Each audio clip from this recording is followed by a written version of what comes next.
Hi hello, నేను మీ విజయమ్మని. మీకు రోజు కథలు చెప్పడానికి వస్తాను కదా. ఈరోజు మీకు రామాయణం, ఈరోజు నుంచి రామాయణం చెప్తాను. దశరథ మహారాజు శ్రీరాముడికి తండ్రి అనమాట. ఒకరోజు దశరథ మహారాజు వేటకి వెళ్ళినప్పుడు అక్కడ చెట్ల చాట నుంచి ఏదో జంతువు నీళ్లు తాగినట్టు శబ్దం వినిపిస్తే ఈయన అనుకుంటారు పాపం దశరథ మహారాజు అక్కడ ఏదైనా యానిమల్ వచ్చి నీళ్లు తాగుతుందేమో అని బాణం వేస్తారు. బాణం వేయగానే అమ్మ అని పడిపోతాడు ఒకతను. అది దగ్గరికి వెళ్ళి చూస్తే శ్రావణ కుమారుడు, ఆయనే శ్రావణ కుమారుడు అనమాట. ఆయనకేమంటే వాళ్ళ పేరెంట్స్ ఇద్దరికి కళ్ళు కనిపించవు, చాలా ముసలోళ్ళు. వాళ్ళు వాళ్ళకి దాహం వేస్తుందంటే నీళ్లు తీసుకెళ్ళటానికని వస్తాడనమాట. అయ్యో, అప్పుడు దశరథ మహారాజు చాలా బాధపడిపోతాడు. అయ్యో, ఇది శ్రావణ కుమారుని, నేను ఎంత బ్రాహ్మణ పిల్లోడిని నేను ఇది చేశానా అని చెప్పి బాధపడిపోయి, నేను నీకు ఏమైనా సరే మంచి చేస్తాను అని చెప్పి ఎత్తుకొని తీసుకెళ్ళాలనుకుంటాడు. లేదు లేదు, నేను ఇంకా ఎక్కువసేపు బతకను, నువ్వు మా పేరెంట్స్ ఇద్దరు కళ్ళు లేవు, వాళ్ళని జాగ్రత్తగా చూసుకుంటూ ఉండు, ఈ నీళ్లు కూడా తీసుకెళ్ళి వాళ్ళకి అని చెప్పి ఆయన చనిపోతాడు. చనిపోతే ఈ రాజు అక్కడికి తీసుకెళ్ళి, దశరథ మహారాజు తీసుకెళ్ళి వాళ్ళకి నీళ్లు తాగిచ్చి వాళ్ళని భుజం మీద ఎక్కించుకొని తీసుకెళ్తారు. వాళ్ళిద్దరికి కళ్ళు ఉండవు అనమాట. ఇద్దరిని చెరొక బుట్టలో పెట్టుకొని భుజం మీద పెట్టుకొని దేశం అంతా తిప్పుతూ ఉంటాడు. ఏమంటే వాళ్ళు అన్ని పుణ్యక్షేత్రాలు చూడాలని అనుకుంటారనమాట. కొడుకుని అడుగుతారు, అందుకని ఆయన భుజం మీదే పెట్టుకొని మోసుకొని అన్నీ తీసుకెళ్తూ ఉంటాడు. తీసుకెళ్ళి అప్పుడు ఈయన రాజు కావడి ఎత్తుకొని వెళ్ళేటప్పుడు వాళ్ళకి తెలిసిపోతుంది అనమాట. హైట్ రోజు కొడుకు తీసుకెళ్ళేది ఒక రకంగా ఉంటుంది, ఈరోజు ఇంత హైట్గా ఉన్నాడు ఇతను, ఎవరు అని. నువ్వు ఎవరు, మా అబ్బాయి అయితే ఇంత హైట్ ఉండడు, నువ్వు ఎవరు అని చెప్పి వాళ్ళు అడిగితే అప్పుడు వాళ్ళిద్దరు చెప్తారనమాట. ఈయన దశరథ మహారాజు చెప్తాడు, ఇట్లాగమ్మా నేను పొరపాటుగా బాణం వేసాను, తగిలి మీ అబ్బాయి చనిపోయాడు అంటే, ఓ దుర్మార్గుడా, నువ్వు మా అబ్బాయిని చెప్పేసావు, మేము ఎట్లయితే మా కొడుకు కోసం ఏడుస్తున్నామో నువ్వు కూడా అలాగే నీ కొడుకు కోసం ఏడ్చి ఏడ్చి చనిపోతావు అని చెప్పి శాపం పెట్టేస్తారు. శాపం పెట్టినందుకు వాళ్ళు చనిపోయినందుకు, అందరు చనిపోయినప్పుడు దశరథ మహారాజుకి బాధగానే ఉంటుంది. కానీ ఒక సంతోషం ఏమంటే అప్పటి వరకు ఆయనకి కొడుకులే ఉండరనమాట. అందుకే అప్పుడు ఆయన అనుకుంటాడు, అబ్బా ఒక కొడుకు పుడతాడులే హాయిగా, వీళ్ళ శాపం వల్ల నాకు ఒక కొడుకు పుడుతున్నాడు అని చెప్పి ఆయన సంతోషంగా వాళ్ళ రాజ్యానికి వెళ్ళిపోతాడు. రాజ్యానికి వెళ్ళిపోయిన తర్వాత వశిష్ఠ మహర్షిని అడిగితే ఆయన ఏం చేస్తారు, పుత్రికామేష్టి యాగం చేస్తే పిల్లలు పుడతారు అని చెప్తారు. పుత్రికామేష్టి యాగం చేయాలంటే మంచి గురువులు పండితులు కావాలన్నమాట. ఋష్యశృంగుడు అనే ఒక ఆయన్ని తీసుకొని వచ్చి పుత్రికామేష్టి యాగం చేపిస్తారు. చేపించిన తర్వాత పుత్రికామేష్టి యాగం అంతా పూర్తయిపోతుంది, బాగా చేస్తారు. వశిష్ఠ మహర్షి అందరూ చాలా బాగా చేస్తారు. అందులో నుంచి పాయసం వస్తుందన్నమాట. పాయసం వస్తే దశరథ మహారాజు ఏం చేస్తాడు, ఆ పాయసాన్ని ఆయనకి ముగ్గురు భార్యలు ఆయనకి.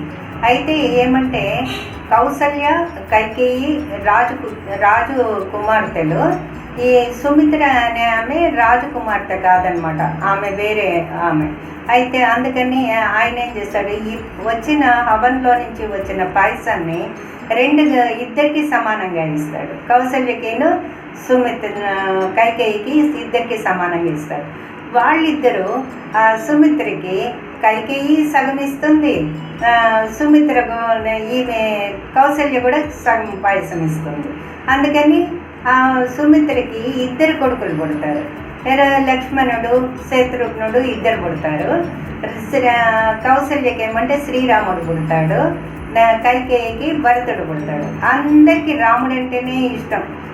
కౌసల్యకి, సుమిత్రకి, కైకేయికి అందరికీ రాముడు అంటే చాలా ఇష్టం అనమాట. అంత అల్లరి చేస్తాడు, అంత మంచోడు. అందరినీ నలుగురిని బాగా చూసుకుంటారు. హాయిగా వాళ్ళకి 4 ఉయ్యాలలు అన్నీ ఎంత బాగా జరుగుతూ ఉంటాయో, అన్నీ చక్కగా వాళ్ళకి పాటలు అన్నీ పాడుతూ ఉంటారు. అయితే దశరథ మహారాజు కూడా హ్యాపీగా ఉంటాడు. ఇంకా అది మర్చిపోతాడు, ఆయన శాపం అదంతా కూడా మర్చిపోతాడు. వీళ్ళకి ఒకరోజు వీళ్ళు కొంచెం పెద్ద అవుతారు, చదువులన్నీ చదువుకుంటారు. శ్రీరాముడు వాళ్ళందరూ బాగా చదువుకున్నాక అయిపోయి వచ్చేస్తారనమాట. వచ్చేసిన తర్వాత విశ్వామిత్రుడు అనే మహర్షి వస్తాడు. విశ్వామిత్రుడు అనే మహర్షి వచ్చి అడుగుతారనమాట, శ్రీరాముడిని నాతో పంపించు, నేను యాగం చెయ్యాలి.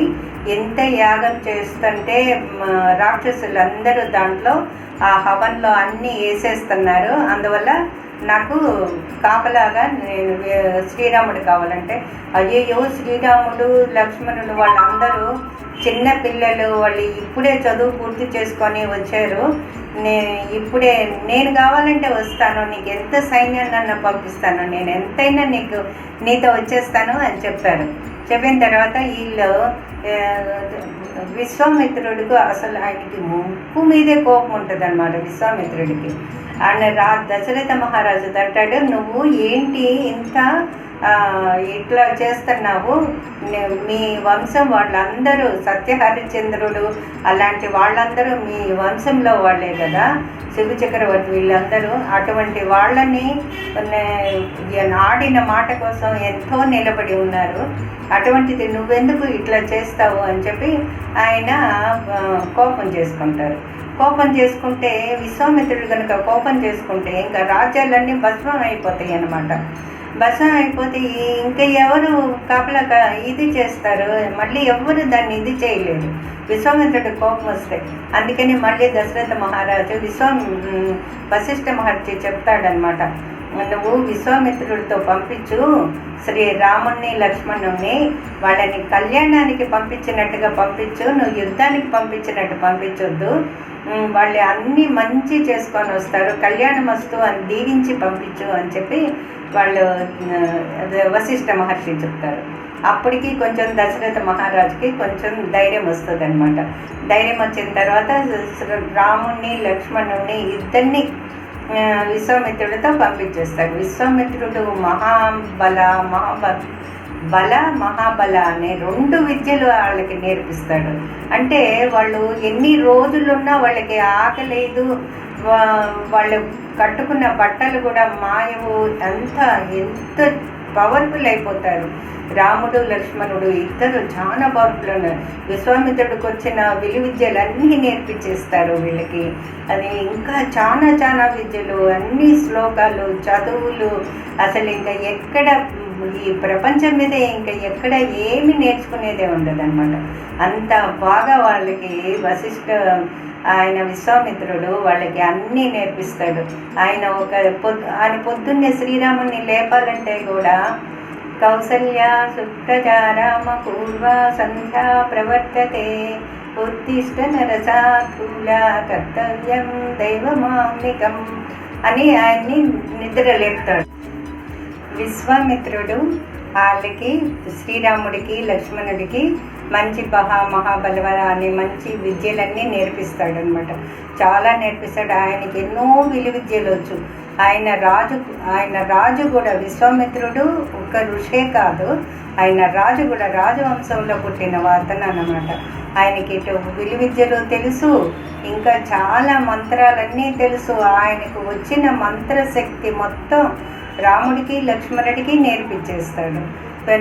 ఎన్ని విద్యలు నేర్పిస్తాడంటే ఎంత రాక్షసులు వచ్చినా కూడా ఏం వచ్చినా ఇంకా శ్రీరాముడిని ఎవ్వరూ గెలవలేరు, రామలక్ష్మణుని ఎవ్వరూ గెలవలేరు.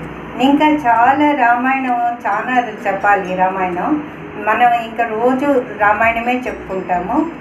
మీకు ఈ కథ నచ్చిందా? నేను మీ విజయమ్మని. మీకు ఈ కథ నచ్చితే యూట్యూబ్లో లైక్ చేయండి. Hi, bye bye, hi.